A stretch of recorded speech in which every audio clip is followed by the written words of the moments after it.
temanmu, kita selalu bersama, seperti mentega dengan roti.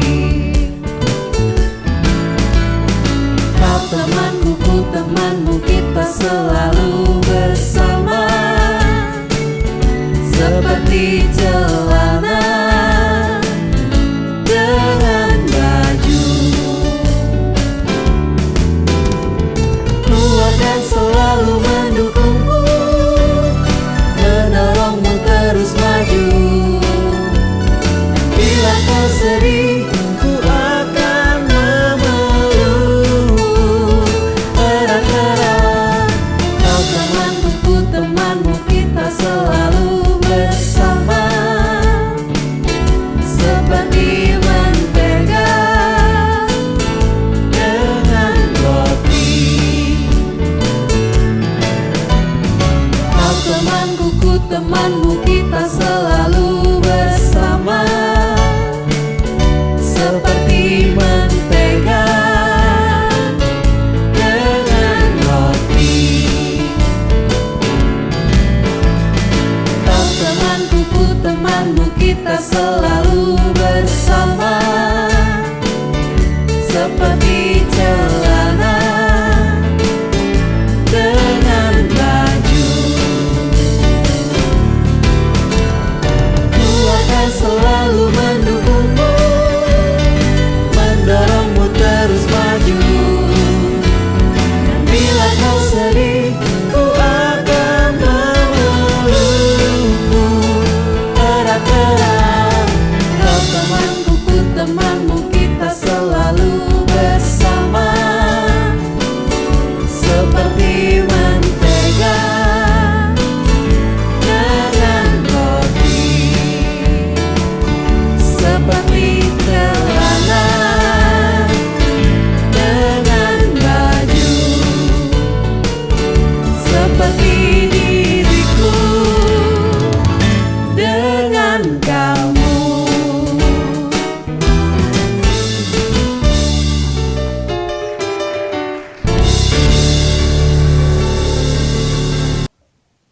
Shalom anak-anak, apa kabarnya hari ini? Semuanya dalam keadaan sehat ya? Tadi kita sudah banyak sekali memuji nama Tuhan. Saat ini, tiba saatnya kita mau mendengarkan firman Tuhan. Mari siapkan hati, siapkan pikiran kita mau fokus untuk mendengarkan firman Tuhan. Sebelumnya kita akan mengangkat satu lagu pujian yang berjudul Kasih Pasti Lemah Lembut.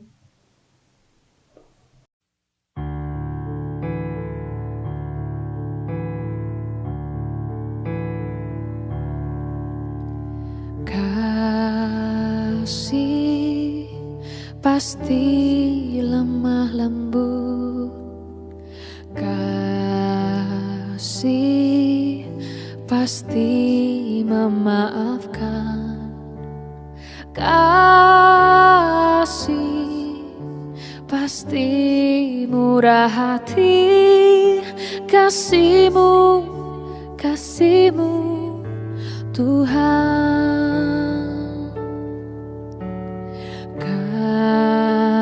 Kasih pasti lemah lembut,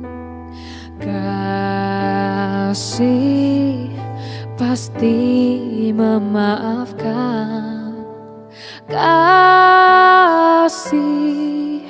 pasti murah hati, kasih-Mu Tuhan. Ajarilah kami ini saling mengasihi, ajarilah kami ini saling mengampuni, ajarilah kami ini kasih-Mu ya Tuhan, kasih-Mu kudus tiada batasnya.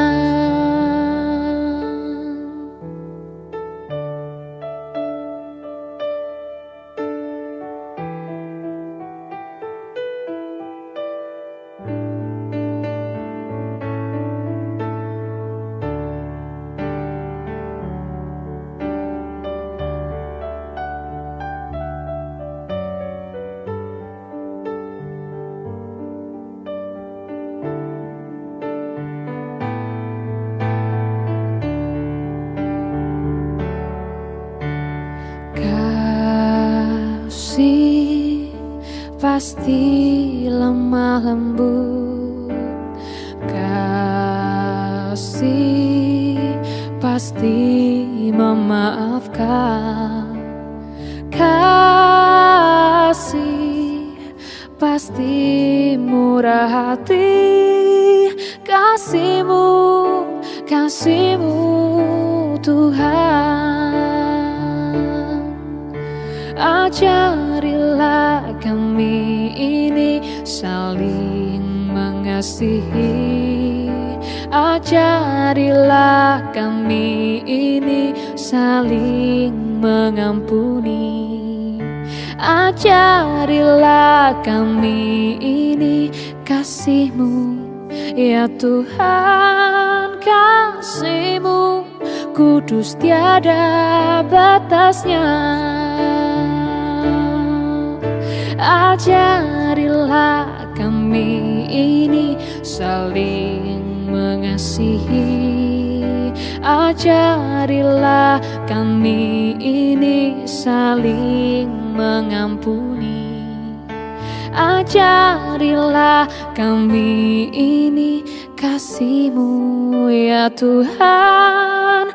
Kasih-Mu kudus tiada batasnya.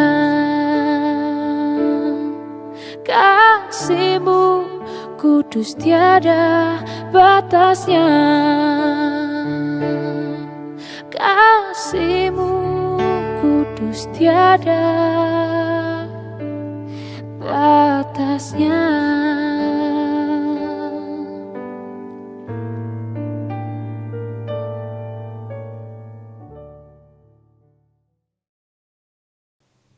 Anak-anak, sebelum mendengarkan firman Tuhan, kita akan berdoa lebih dulu.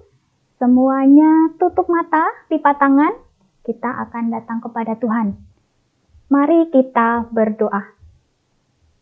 Bapa kami yang bertata dalam kerajaan surga, kami sungguh bersyukur untuk kesempatan, untuk waktu yang masih Tuhan berikan kepada kami. Saat pagi hari ini, kami mau mendengarkan firman Tuhan. Tuhan kiranya yang memimpin, menyertai kami, memberikan kami hati yang mau belajar, memberikan kami telinga yang mau mendengarkan firman Tuhan, dan biarlah firman-Mu ini dapat kami pahami, dapat kami terapkan juga dalam kehidupan kami sehari-hari. Kami siap Tuhan mendengarkan firman-Mu, di dalam nama Tuhan Yesus kami telah berdoa. Amin. Oke, anak-anak masih ingat nggak pembelajaran chapel minggu sebelumnya? Kita membahas tentang apa? Ya, benar sekali.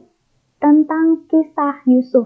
Nah, pada hari ini kita mau melanjutkan kisah tentang Yusuf.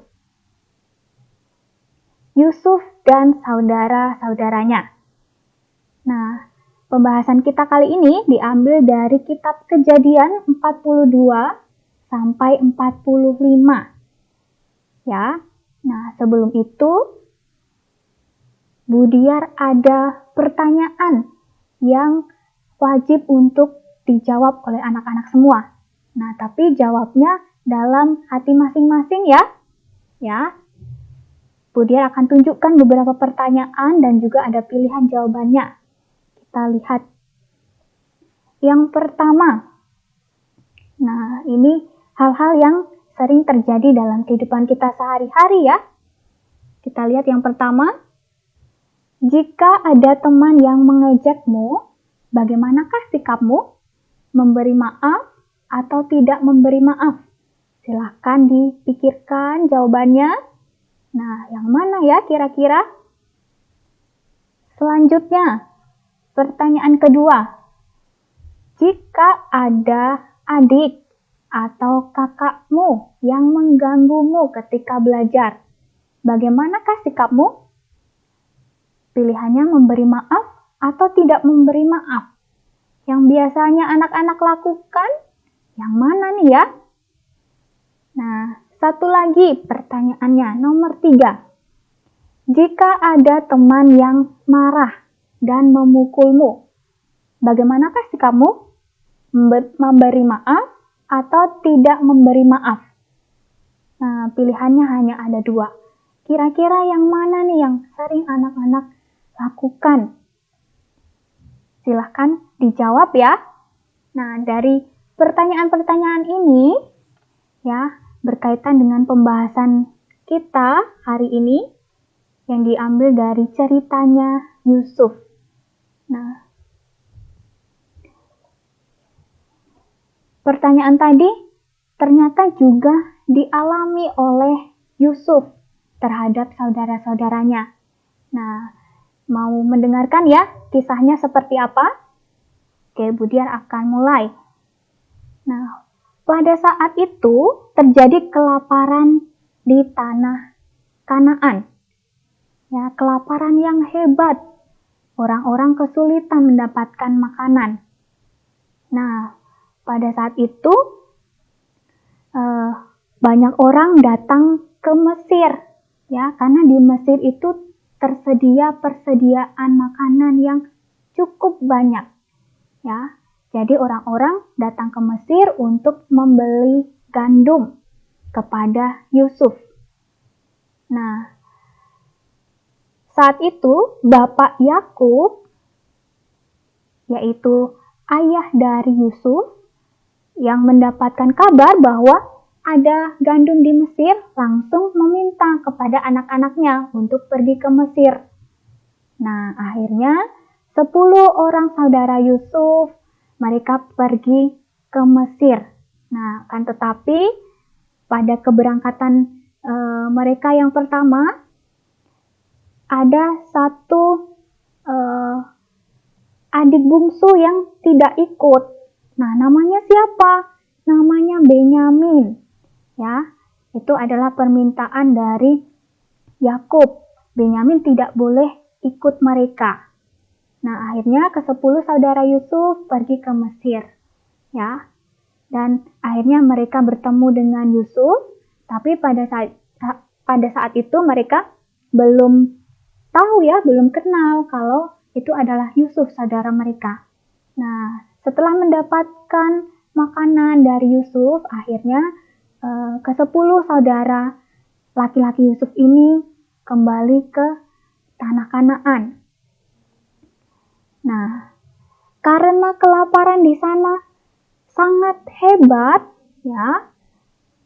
Nah, akhirnya persediaan makanan mereka habis lama-kelamaan, ya.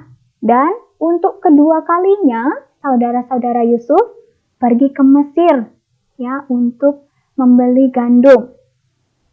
Nah, pada kedatangan mereka yang pertama, Yusuf ini memberikan syarat. Syaratnya apa?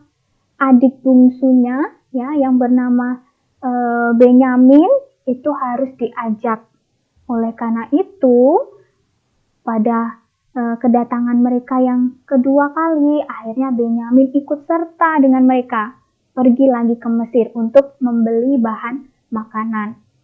Nah, pada waktu itu akhirnya Bapak Yakub mengizinkan mereka untuk membawa Benyamin. Dan mereka dibekali uang 2 kali lipat.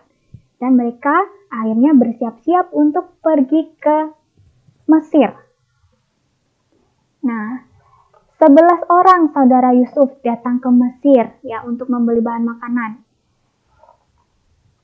Nah, mereka pergi ke Mesir dan akhirnya setelah sampai di Mesir, Yusuf melihat saudara-saudaranya itu.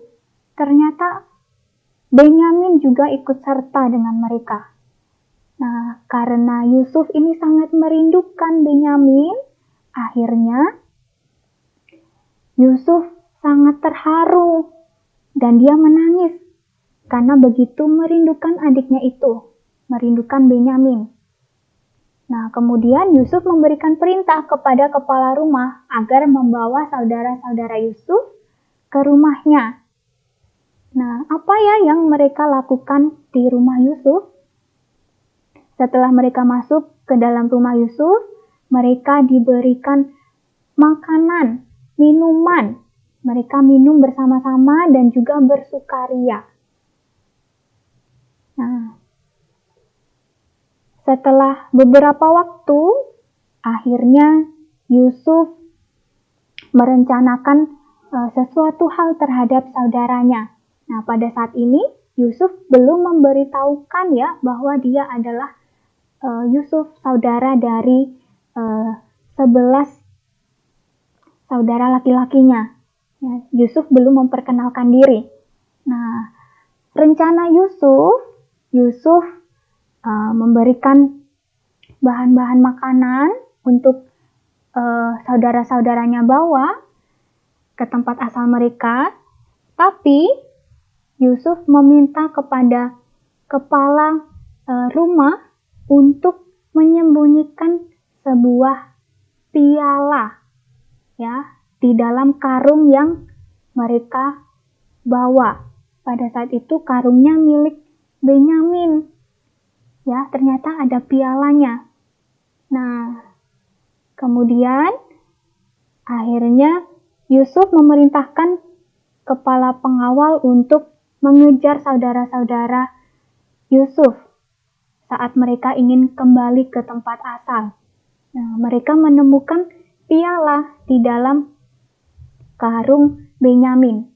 Nah, akhirnya Yusuf berkata kepada saudara-saudaranya bahwa pada siapa kedapatan piala itu, dia akan menjadi budak Yusuf. Nah, pada saat itu,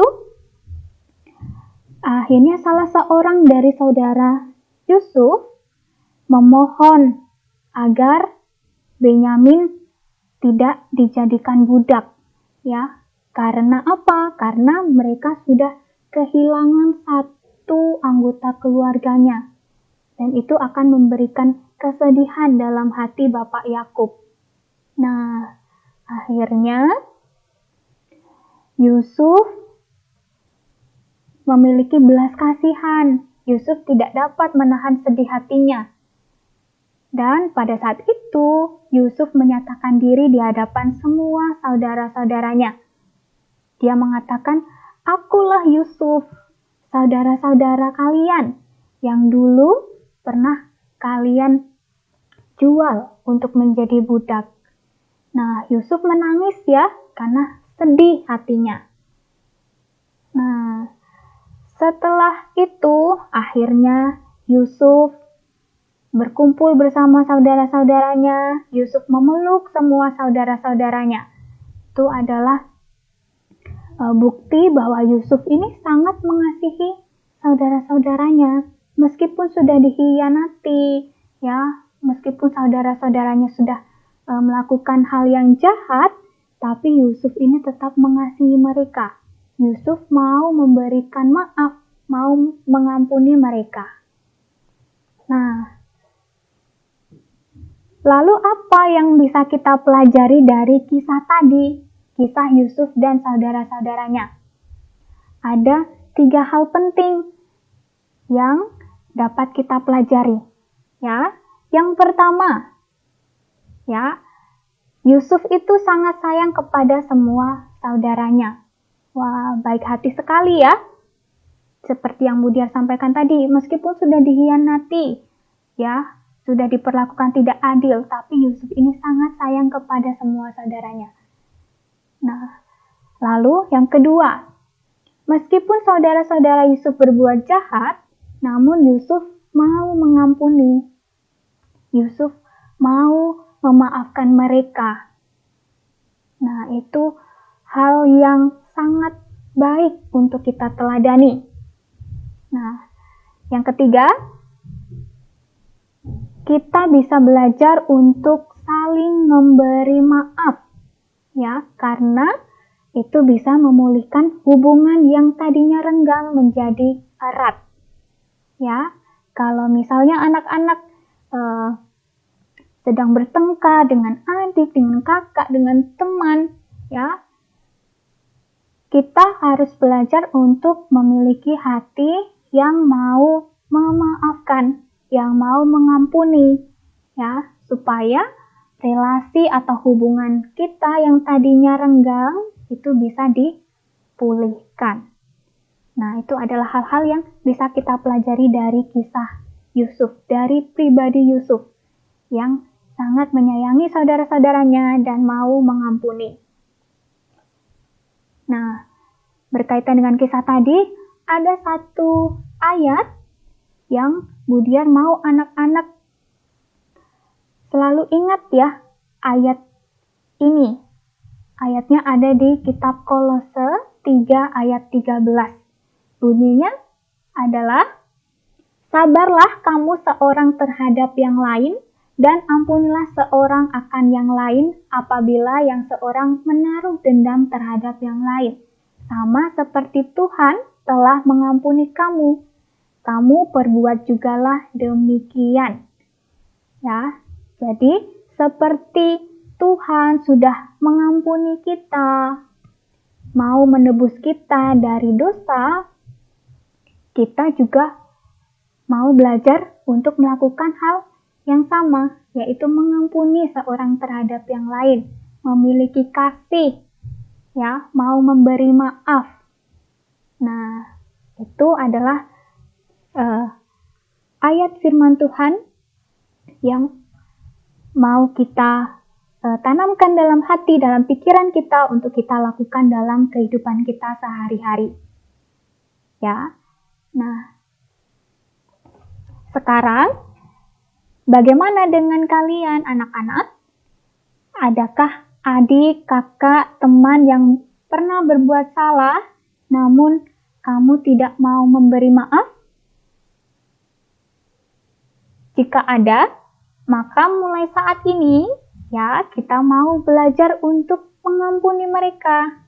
Kenapa?